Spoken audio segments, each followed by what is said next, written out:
West Indies दौरे पर भारत ने टी20 सीरीज में मेजबानों को पूरी तरीके से निस्तो नाबूद कर दिया है। सीरीज के आखिरी मुकाबले में कई प्रमुख खिलाड़ियों की गैर मौजूदगी में भी भारत ने कैरिबियन टीम को एक तरफा अंदाज में थमा दी है एक करारी हार और 4-1 के बड़े अंतर से भारत ने सीरीज को कर लिया है अपने नाम। तो आखिर किस तरह भारत ने विंडीज पर पाई फतेह और दौरे को किया शानदार अंदाज से खत्म, जानने के लिए देखिए हमारा ये रिपोर्ट। फ्लोरिडा में टीम इंडिया 5वें मुकाबले में एक्सपेरिमेंट मोड में नजर आई और इसी वजह से कप्तान रोहित शर्मा समेत कुल 4 खिलाड़ियों को आराम दिया गया और उनकी जगह नए खिलाड़ियों को मौका मिला।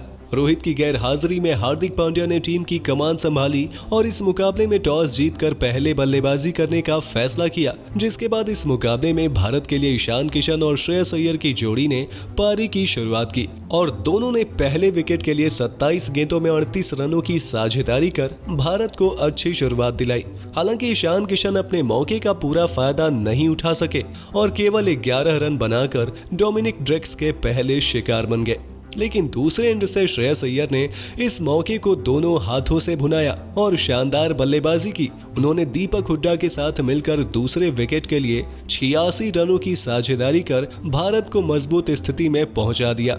श्रेयस अय्यर काफी शानदार लय में बल्लेबाजी करते हुए नजर आ रहे थे और उन्होंने 40 गेंदों में 8 चौके और 2 छक्के की बदौलत 64 रनों की शानदार पारी भी खेली। दूसरे एंड से दीपक हुड्डा भी 3 नंबर पर आकर जबरदस्त टच में दिखाई दिए और अपने स्वाभाविक अंदाज से उन्होंने बल्लेबाजी करते हुए चौके और छक्कों की तो बरसात ही कर दी। केवल 25 गेंदों में ही 3 चौके और 2 छक्के की बेहतरीन बल्लेबाजी की बदौलत हुड्डा ने 38 रनों की तूफानी पारी खेली। हालांकि वो अपने अर्धशतक से चूक गए और 12वें ओवर में लेग स्पिनर हेडन वॉल्श की गेंद को बाउंड्री के बाहर मारने के प्रयास में अपना विकेट दे बैठे। इसके बाद 13वें ओवर में श्रेयस अय्यर भी फोल्डर का शिकार बन गए, जिसके चलते 122 के स्कोर पर भारत को तीसरा झटका लगा। यहां से वेस्टइंडीज की टीम ने मुकाबले में वापसी करने की कोशिश की।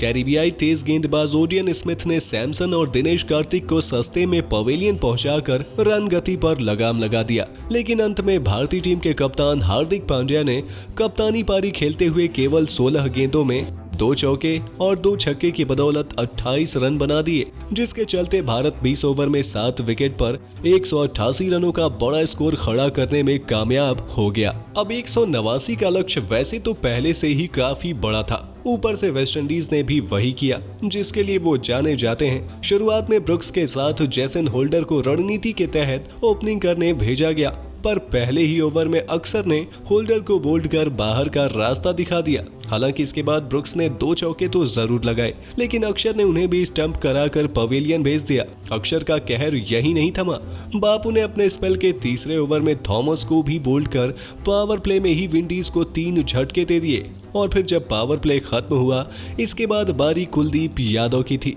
जिन्होंने अपनी वापसी पर शानदार प्रदर्शन किया है। आते ही उन्होंने विरोधी कप्तान को एलबीडब्ल्यू के जरिए बाहर का रास्ता दिखा दिया और 50 के स्कोर पर विंडीज को चौथा झटका लगा। हालांकि एक एंड से हेटमायर अकेले मोर्चा संभाल रहे थे, पर दूसरे छोर से उन्हें कोई सपोर्ट नहीं मिल रहा था। पूरन के बाद पॉवेल भी स्पिन के जाल में फंस गए और एक बार फिर रवि बिश्नोई की गुगली ने उनकी पारी खत्म कर दी। एक तरफ हेटमायर ने अपना अर्धशतक पूरा किया, लेकिन दूसरे छोर से एक एक कर बैटर्स चलते बने। आलम यहाँ हुआ कि वेस्टइंडीज की पूरी टीम मात्र 100 रनों पर ही ढेर हो गई। भारत के लिए सभी विकेट्स स्पिनर्स ने अपने नाम किए, जहां युवा रवि बिश्नोई ने सर्वाधिक 4 विकेट झटके। वहीं अक्षर और कुलदीप यादव ने भी 3-3 बल्लेबाजों को अपना शिकार बनाया और इसके साथ ही भारत ने वेस्टइंडीज को 88 रनों के बड़े अंतर से पछाड़कर न केवल मुकाबला जीता बल्कि 5 मैचों की सीरीज को भी 4-1 से अपने पाले में कर लिया है। तो दोस्तों, आप भारत की जीत को